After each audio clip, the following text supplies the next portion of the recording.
Hey everyone, and welcome to Private Podcast, where we plug in and explore the intersection of privacy, human rights, technology, and democracy. I'm your host, Derek E. Silva, and today we are speaking with Raullen Chai. Raullen is the co-founder and CEO of IoTeX, a leading blockchain and IoT platform that is empowering the Internet of Trusted Things. Raullen received his PhD in cryptography from the University of Waterloo, not far from me, and served in tech lead roles at Oracle and Google from 2012 to 2016. Most recently, Raullen was the head of cryptography R&D at Uber before co-founding IoTeX in 2017. Raullen, thanks so much for taking the time to be here today. Thanks for having me, Derek. It's so glad to be here. Good. Let's get right into it. What is IoTeX? Yeah, so IoTeX, I co-founded with two other co-founders in 2017. It's a very ambitious project. Basically, we want to establish like an open and fair backbone to connect all the things in the world together and let people to own their device and data and let them like a device themselves to interact with each other freely, right? So that's kind of like a great vision for IoTeX. Um, so this comes down to the problem like we are seeing in the IoT, probably like in the technology industry right now. So we will probably have like a 10 billion people in 2030 and 100 billion devices, right? So everybody's having like a 10 devices, Right. for example. But like 98% of device data is actually controlled by 2% of like maybe even 1%, right, of like a centralized entities, Hmm. which is called monopoly for sure. And this leads to problems. Like privacy is definitely like a very big problem here because they owns everything, they knows everything about us, and they will probably just use the data. Of course, making money, but maybe use against ourselves for some purposes. Like we don't know, right? Right. So privacy is definitely like a big problem here. And second one is lack of innovation at scale. So basically, because they owns everything and all the builders, creators, people with great idea and talents, they don't have much presence in the current like IoT or maybe internet stage. So like we can see, we are already in the like a stagnation of innovation in the past few years. Although we're having a better car, a better phone, but like those things have been there like 10 years ago, right? It's just getting a little bit better. So we need something like more disruptive on the innovation side. So that's two. Another one, like we are seeing, especially in the IoT industry, is like a fragmentation. Basically, this company owns phone for almost everybody in the world. This company owns car, another company owns like a smart home kit, smart Right. camera, and everything. Then there is almost no way to connect them all together in a frictionless way, which makes this integration of digital value chain almost impossible, right? So we are just trying to solve those problems. It's big problems and it's big opportunities here. Cool. Thanks for saying that. Um, For the uninitiated, can you explain just a little bit more of what IoT stands for? Yeah, it's apparently stands for like a Internet of Things, or people call it the Internet of Everything. It just means like the intelligent connections of people, process, data, sensors, and things all together. Yeah, so it's a commonly used term. Yeah, I think a couple of examples for to help people go beyond thinking of smartphones and laptops would be things like smart light bulbs. Um, I know Yeah, smart a Canadian company who meters. sells a leak sensor or a flood sensor for your basement that's connected to the internet and can give you alerts and that sort of thing. And of course, some of the devices you guys are building. Yeah, for sure, for sure. Yeah, so like in about 5 to 10 years, like everything will have an internet connection through 5G, through NB-IoT, LoRa network, even like something that's not connected today, like a pen, right? So which is not connected today, but will be connectable to the internet. So everything will becomes IoT in about 10, 20 years from now. Yeah, Okay. so yeah, so as we can see, like there are technology progressing like 5G, AI, VR, AR, and like a chip technology keep increasing. So we're having like a smaller and smarter things. So that's definitely like falls under the categories of IoT. Terrific. What's been the toughest challenge you faced so far in building out IoTeX, maybe capturing attention, It's been a multi-year journey so far. So what's been the biggest challenge you've had to overcome? Yeah, I think for everybody in the crypto space, right? So adoption is definitely like a number one challenge here. Starting from probably like last year, I think we're seeing like a second round of massive adoption of crypto. So starting from like a very crypto native applications like Bitcoin, definitely like more institutions they're getting into Bitcoins. We're seeing like more US exchanges. We're seeing more like users who own and use Bitcoin. And different like another one is DeFi. We are saying people are using DEX, people are using like a yield farming, people are doing like this and that, like a cross-chain bridge. That's very good, but those are for like a crypto native users, right? That's has a Mhm. certain barrier, not for everyday people. Then here comes like the NFT. So that's kind of very interesting. That means like the adoption actually overflows to non-crypto people in a way. NFT is such a great example. So it basically engages with creators, artists, sports stars, maybe sports fans, like people has influence, but they're not in the crypto space yet, right? To actually to issue tokens on top of some certain assets and let them like a flow in the market. So Right. yeah, so definitely like lots of smart people are working towards this direction, basically to engage with people who's non-crypto. Yeah, and the challenge often indicates opportunity here for us too, right? So basically in our vertical, like we want the real devices for real people to protect their privacy, to make their life better. For example, like a one device, which we work with like a smart home camera company, which we delivered last year, was called UCAN. That was like a CES Innovation Award. Yeah, It I has saw been that. like, yeah, it has been deployed to 6,000 families in 60 countries. And the device itself is living on IoTeX network, Right. protecting those families for their privacy. But let's just get started. So starting from this year and next year, we are going to onboard like even more devices like a Pebble. Pebble is another very cool device. I can talk a bit later. That will bring like real world data onto the blockchain, and also we are working with other devices like Arduino or Raspberry Pi to bring those things onto IoTeX network. Perfect. Yeah, I definitely want to talk a little bit about the hardware a little bit more. We'll come back to that. Um, Mhm. I'm being prompted to ask about your vision for the future of NFTs. Is that something you guys are focusing on a lot?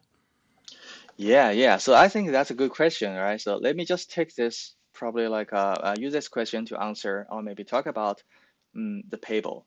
So basically for Sure. every tech-savvy people or a person, so they know NFT is nothing but like a number that is artificially tied back to an object, maybe in a digital space or in a physical space. Right. So in the digital world, maybe we call it metaverse, which is a buzz term right now. This has been there for a long time. For example, in the game, right? So you have the equipment, you can trade your equipment, you can give it to others and get some money back. Or maybe if you want to just pay for online moving, it's some sort of NFT as well. But this is such a new and profound innovation for the physical world object and information because this actually for the first time uh, people can inject liquidity into those physical information or maybe physical object, right? So there will be some unforeseen like a D apps or maybe applications emerge here.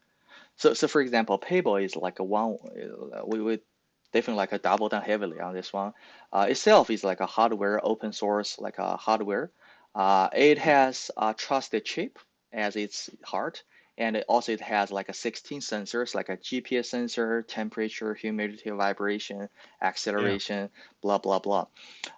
It can collect the data in a trustworthy way from the physical world. So its idea is very simple, right? So once it collects the temperature plus the GPS, it just signs the data on the secure chip before coming send it back to the blockchain. So the data Hmm. all it collected are actually very trustworthy. So it sounds to be simple, but it will unlock lots of like a very innovative apps we have never seen before. For example, one thing is we call like a proof of presence. So with this device, you Right. can actually go to a place and prove to the blockchain you are there, right, to get some sort of reward, or maybe just show off to other people, or maybe just enable like a supply chain use cases, some insurance use cases as well. Yeah, this can also be used for like a proof of interaction. For example, Derek, and me, right? So we both have a payable, and we just meet in person, and we both can prove to the blockchain where we are, and in order to Mhm. get some sort of a reward. This is called proof of interaction. Yeah, so definitely like there are companies, two startups actually, working on bringing those applications into reality in the IoTeX ecosystem. That's great. Yeah, something I've thought a lot about every time I hear about using blockchain for the supply chain. Um, I think it's terrific that you can basically make sure that um, packing slips, bills of lading, that sort of thing aren't being forged, right? Help reduce loss and that sort of thing, which is great. To me, I feel like it's still a missing piece if I can't actually in real time track the physical part of that, right? Paperwork's one thing, but not that I'm a supply chain or logistics expert by any means, but I've always felt like it would be far more powerful, or at least just as powerful, to also be able to track at the very least a shipping container or a single pallet, which of course can stack up several feet worth of supplies or products on top of the single pallet. That would be just as powerful to me. Is that the sort of thing that some of the company logos you've got here, Bosch, TDK, is that the sort of thing they're thinking as well, or are they going in another direction? Yeah, so those are big companies, right? So they are thinking things Yeah, very Bosch is differently. huge. Sure, I'm sure. sure I had lots of VHS tapes with TDK branding on them at one point. For sure, right? They just want like bring the technology into reality. I think that's good, but I think we also like want to use the openness of like this blockchain crypto world, basically to bring in more innovations, right? So think about if a big company, so they have everything, they have people, technology, money, influence, right? So they can actually own the entire basically like a innovation space for a specific technology or product, then everybody else just out of door. They have no way to get into. But what we have here is basically open source. We definitely want to work with different people, different companies, different teams, to have something very disruptive, right? So we are not doing enterprise solutions for maybe a supply chain company, but we do want to do this like a kind of decentralized insurance for supply chain industry, right? So in a totally like a different way. So that's kind of like what I want, by the technology what we have. Cool. Okay, fair enough. Um, before I ask some questions about the UCAM, I'm just curious about how this changes the business model. So you have a fairly decentralized network. I think I saw 100 plus delegators um, promoted on IoTex's website, and of course, with things like security cameras or even these sensors, um, there's typically some sort of fee to use the network. Especially if it's like a wireless network, 5G or NB-IoT, as you mentioned earlier, some of these low power, um, low frequency, long range antenna and network technologies, or radio technologies. I guess that's a better catch-all term. And of course, storing the data somewhere, traversing the data across the network. If I've got a camera and I want to store some data at Nest's on Nest servers or Google servers, I guess, I'm paying $10 or $20 a month for that and a bunch of other features. Does using the blockchain kind of change that whole business model, like where potentially I'm paying in microtransactions on a per byte or per megabyte basis instead, or is there still the possibility that you buy something like a UCAM and the average person is still paying 5, 10, $20 a month for a bunch of advanced features? Yeah, that's a great question. So let me take a step back, right? So basically explain IoTeX from a technical point of view. Sure. So yeah, so IoTeX is like a two-layer network. The underground layer is basically like the blockchain, POS blockchain we built from scratch from 2017 to 2019, which has been launched into production in 2019, running by 100 more delegates, processing like a 60 million transactions already in the past 2 years. Nice. It's very successful and also decentralized, EVM compatible, Web3 compatible. And then on top of this, like the blockchain, we are building like a layer two worker, like a node network. It basically will, basically we call this set of protocols, like a layer two protocols as IoTeX 2.0. It's a spoiler alert. We haven't like officially announced this one, but like this is what keeps us very busy in the past few months. So basically we are providing like a connection layer to have devices, to be able to connect with blockchain. Of course, the storage layer, we work with Filecoin, we work with Storage, basically to also have this layer 2 network deliver the data to their network. So Okay. user can choose where to store their data, as they wish, right? So if they like Filecoin, definitely like put your data there, of course, in an encrypted manner. Um, yeah, so for UCAN, it's a very specific project and product.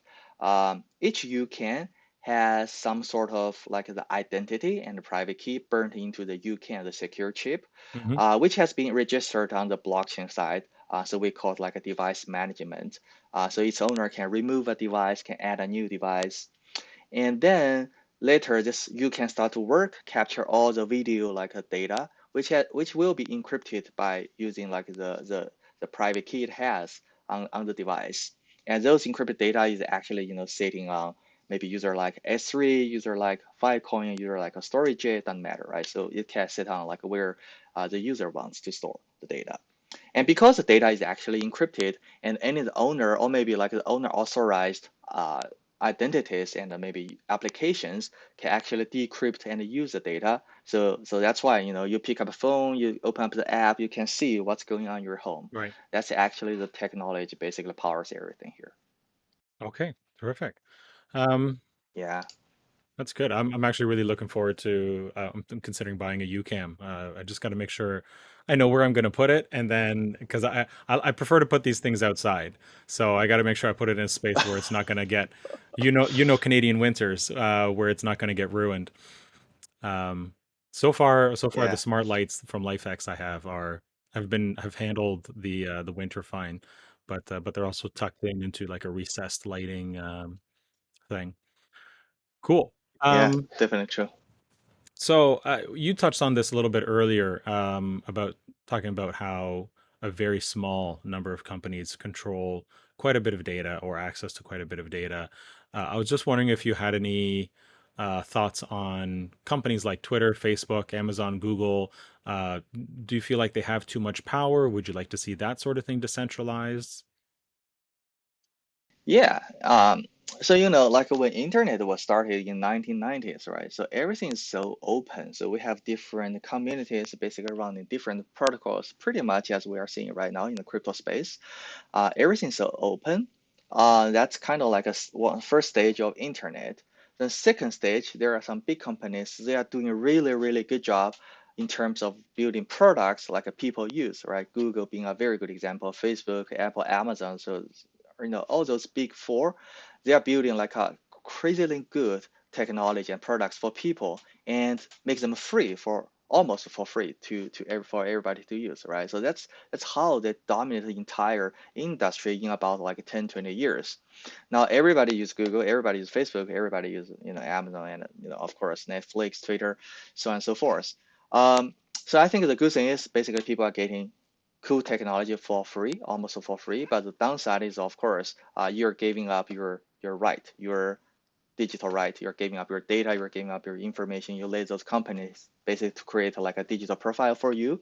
Uh, I believe they will not do evil things right now, but it's hard to say, right? Sure. So as the technology evolves, I think we should reconsider this paradigm. So we have blockchain, we have crypto, we have lots of new technologies right now. So this paradigm can be shifted in a way that let people to own the same functionality or maybe convenience of those applications, but to the user to fully own their device and data.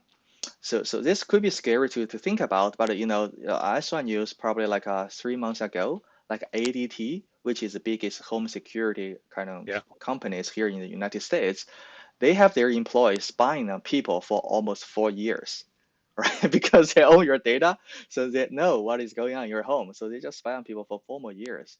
And the Ring camera, which is owned by Amazon, has a similar kind of scandal. Like, they just allow their employee dive into other people's home. It's kind of impossible. But with like IoTeX technology or maybe other Web3 like a technology like Ethereum, Filecoin, Helium, and there's so many, I think those things can be rebuilt in a different pattern, in a different paradigm, and totally shift the current paradigm. So what do you think is the biggest opportunity there? Like, maybe in terms of products or verticals to really change things in the near future, maybe in the next 2 to 3 years. Where do you think is the biggest opportunity to make a big difference? Is it on the consumer side? Is it on the enterprise side? Is there a specific vertical where you think in the near term the biggest decentralization will happen, or the biggest level of decentralization?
What happens in that case then around things like key management? Like, are you trying to make that process easier as well, or are you trying to um, obscure it so that they don't have to worry about it? Like you said, MetaMask, I've got my key, or at least I've got my passphrase. I can unlock my wallet. I can move it around. How does that change with something like a UCAN where the private keys burned into the secure chip and stuff like that? Yeah, that's an interesting question. Yeah, basically my research background is cryptography, right? So basically nowadays what we use is called PKI, Yeah. public key infrastructure. Basically when we visit a website, there is a small icon. It's like a lock icon on the Chrome browser. It means, oh, so this website has a certificate which is signed by Google and maybe signed by another one. Then they have some sort of like a root of trust all the way up to the top of the Yeah. hierarchy. So everybody trusts, right? So that's how the things works today. You trust this with website because you trust Google, you trust the one, on Yeah. top of Google Komodo, and all the way up. VeriSign, So etc. I exactly. used to run a few Yeah. web And hosting another companies. parent, Been down this of train course, many yeah. times. Yeah. Another kind of like a way to do this is called web trust. Like you do not trust like the one on the top, but you do trust like the one your friends trust, right? So this trust can be also like a pass on to like a several hubs. That's called a web of trust. So like we are saying, a new primitive in the blockchain space is called DID, decentralized identity. Yep. It's basically along this line. It's called like basically you can trust another guy because you trust maybe a friend of this guy, right? So we're actually implementing the idea of DID into the IoTeX ecosystem Okay. as well. So each device will have a DID, So like a people and owner can have some sort of protocols to tie the owner's DID to the device DID, right? Or maybe owner can also like authorize his family and friends to access this machine through this DID mechanism. Are you building on some existing standards there, like the W3C verifiable credentials, Yeah, or working with the Decentralized Identity Foundation and their tech? yeah, we are definitely like in the Web3 DID spec Okay. right now. So we are working very close with that team. Cool. Sorry, I worked for a company working in that space for 2.5 years. So I was on the community side of things, but I had to know at least enough to write content and do a bunch of other things in that space and do some developer relations as well. So um, sorry if you weren't expecting that question of like, oh, we're getting real specific here. That's great. That's great. Cool. Um,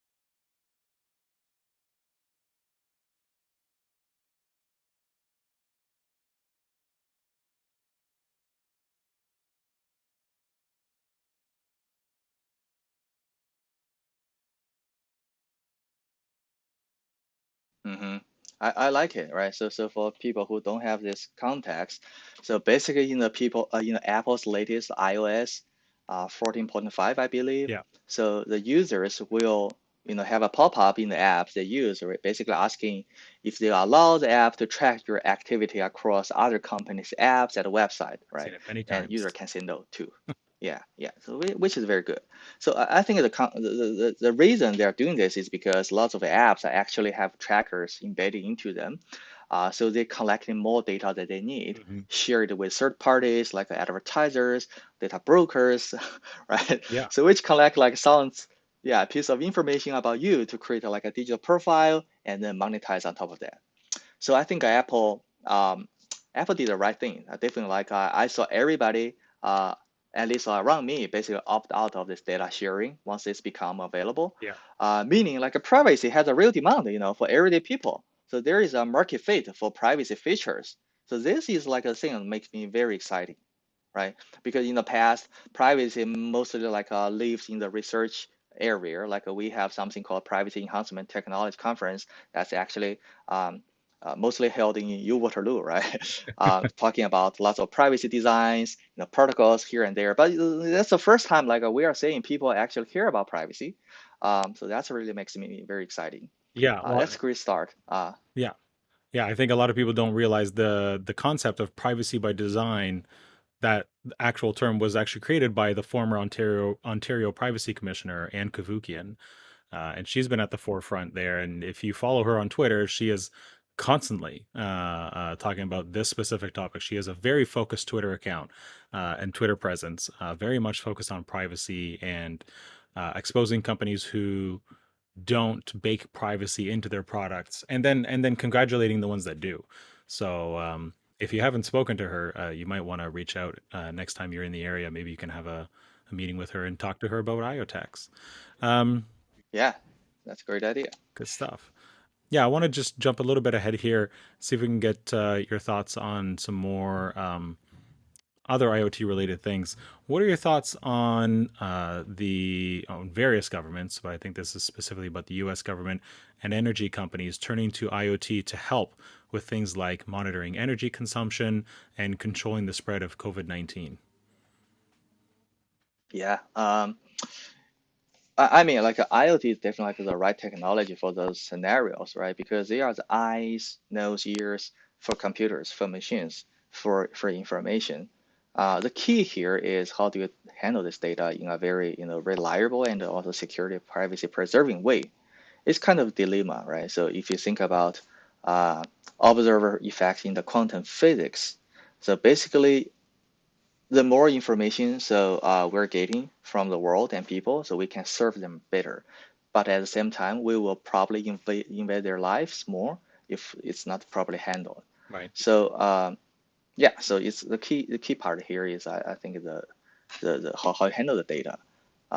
For us, so we have like a ecosystem company that's actually working on the medical supply chain. It's kind of similar as what you're mentioning here. So they use IoTeX technology basically to handle entire medical supply stuff in a very privacy preserving way. Like they can track all those devices without invade on the privacy or maybe lots of inner information about the medical data, medical records, and they have like a big grant from U.S. Navy. I think that's kind of like the direction all the other companies and solutions should like follow. Basically, having this basically internally, technically, we call it confidential computing, right? So you can compute on top of encrypted data in a way, so you can collect information, you can do some reasoning on top of data without actually seeing the data. Sounds like a black magic, but it's true. Homomorphic encryption, Um, you or know, if you similar want but to, not yeah, quite. yeah, if you want to go deep, right? So I think there are three projects for getting there. So first one is homomorphic encryption. It's a very theoretical way to do this. For now, you cannot do like a too complicated computations on top of encrypted data. Right. It will be like extremely slow and impossible. And the second one is called MPC, multi-part like a security computation, meaning like you, me, and another one, probably we three do something together, but we each of us don't know what we're doing, right? But Mm. collectively, like we just finished one computation task. So that's also like involves lots of complexity in terms of like a network communication, right? Just goes exponentially up if the computation gets complicated. And third one, which is more like a practical, which is the way like we prefer, is called trusted computing. Basically, you have a secure chip. The chip can be manufactured by Intel, can be manufactured by ARM, Quantum, Samsung, anyone, right? It's an open standard. And all the computation actually, happens inside of something called enclave, which is like a secure part of the chip Yeah. that can decrypt the message and do computation, and seal it back and gets it back to the output. Yeah, so I think there are three ways in general. Sure, that's fair. I know that the Intel SGX implementation of this last idea, right? This secure enclave, or yeah, the secure enclave where private keys and things like that can be stored, and even Apple's implementation as well. Sorry, I'm pointing at my iPhone here. Um, Yeah, Apple's yeah, implementation as well definitely true. has had maybe fairly minor vulnerabilities, or vulnerabilities that require a highly targeted, expensive attack to exploit. But regardless, we are human. Anything we design will probably have flaws in it, and it's just a matter of somebody finding and eventually figuring out how to exploit those flaws. In your mind, is there any sort of way to fix that? Is it open source hardware? Like, is that a way to mitigate this, or is this just something that you think over time we'll just get better and better at, and eventually the flaws will be so obscure it's unlikely anybody will actually find one? Yeah, I think it boils down to the methodology, right? So which one you prefer? You like the theoretical approach to solve a problem. I think Vitalik likes this a lot, so that's why he mentioned about homomorphic encryption, those ZK snarks.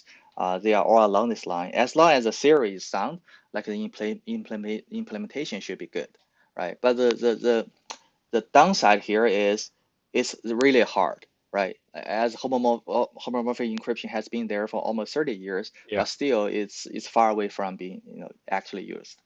And another methodology is more about engineering way to think about things. I think a TEE or maybe trusted computing is around along this line.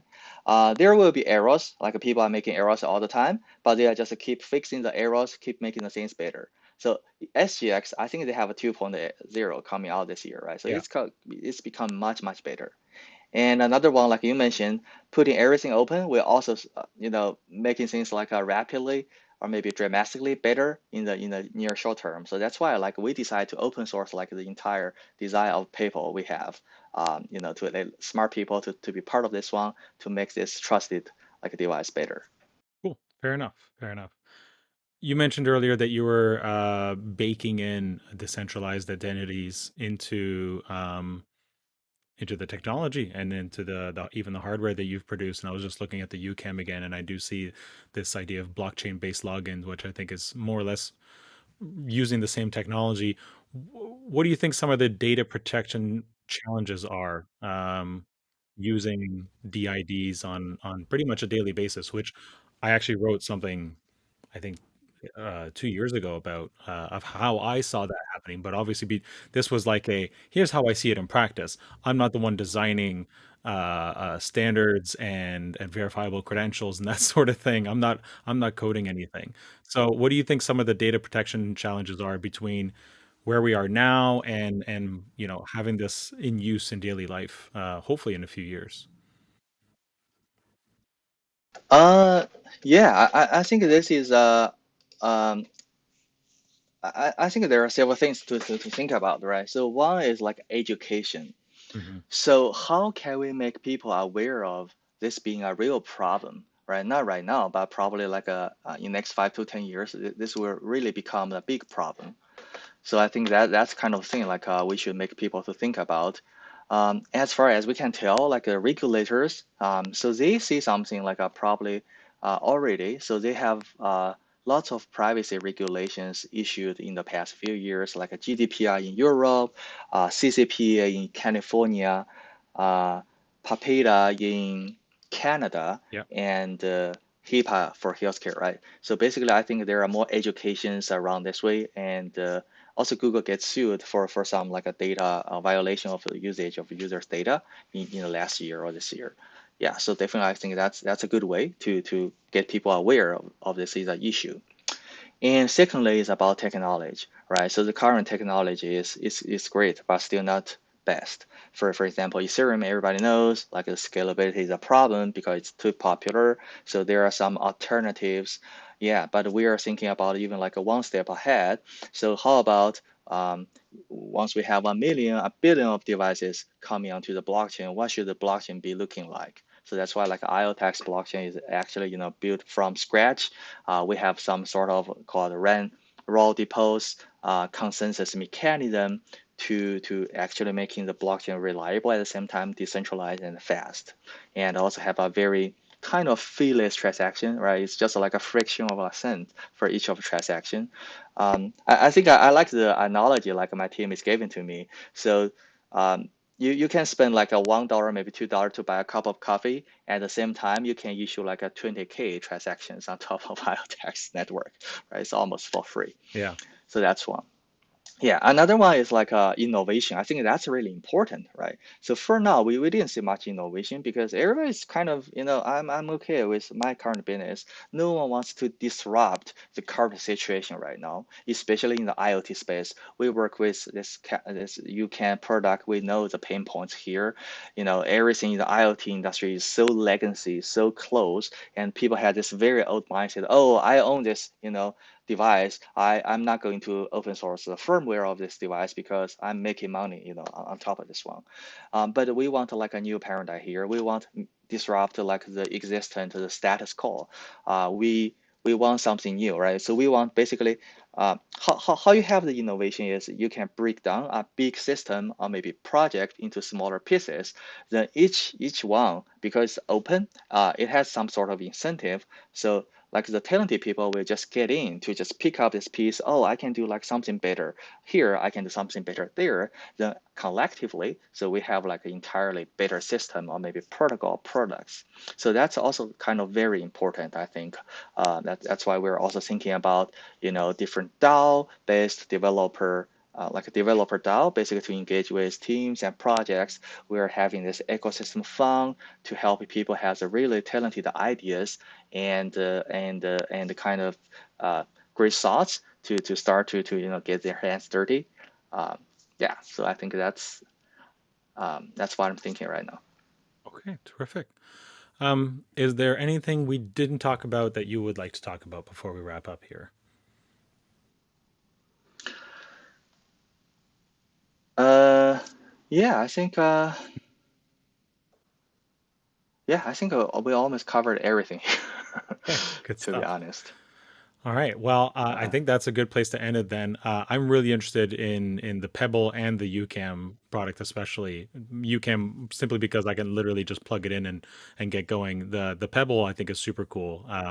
But as I've mentioned a few times already, I'm not a developer. Um, but maybe I'll have somebody build something for me on it.